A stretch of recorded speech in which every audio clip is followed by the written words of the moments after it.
Now, we need to look at another game, one of which was actually developed in the United States for a change. This one was thought up by Lane Hawk back in 1978.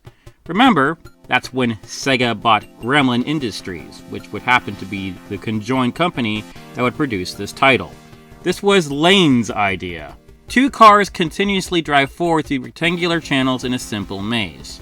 At the four cardinal directions are gaps where a car can change lanes. The player goal is to collect all dots in the maze while avoiding collisions with the computer-controlled car that is traveling in the opposite direction. This was the concept created for head-on, like head-on collision. Though it was after the acquisition that veteran Sega engineer Shikanosuke Ochi had a look at his prototype and made a suggestion. At this point, it was hard to ignore the influence of Space Invaders after its concept of lives was introduced. Lane originally was using a timer, like most 70s games were, but it was time for another kind of risk to be used in the next version of Head On. He preferred this change, as he said it was key to making the game big. Unlike Galaxy Wars, which only worked in one aspect ratio, this game had two different orientations for horizontal and vertical monitors.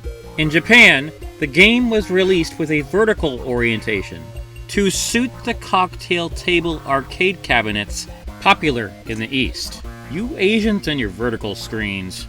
Whereas in the United States, the game was displayed horizontally inside of a standard upright cabinet.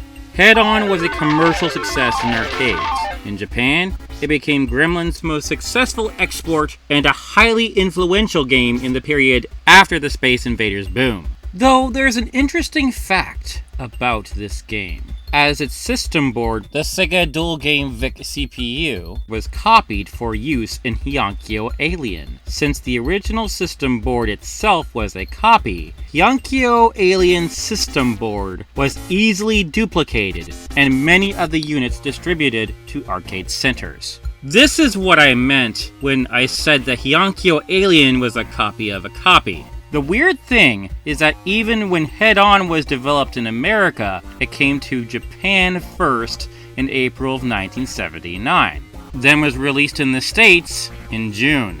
It was Japan's fifth highest grossing arcade game of 1979, below Space Invaders, Galaxian, and Sega's Monaco GP. Head On was also the sixth highest earning arcade video game of 1979 in the United States, below Space Invaders, Air Hockey, and Atari Football. Ports of Head On for the Commodore 64 and VIC-20 were released in 1982. In Japan, the game was released for the PC-8801 and Sharp MZ computers. Back in the Brøderbund dimension, their interpretation was of course called Hyper Head On. Though in the conversion, the game wasn't so lucky. The background went from blue to black, the lines lost their color, the cars lost their sound as you can no longer hear the vehicles make a turn, and the only thing you can hear are the dots being collected. However, a few things have improved, such as the font of the overall game and the variety of colors you can select for your cars. There's also the matter of how much each dot is worth when you collect them. Curiously, the one called Hyper Head On nets you 5 points each, whereas the original gets you 10.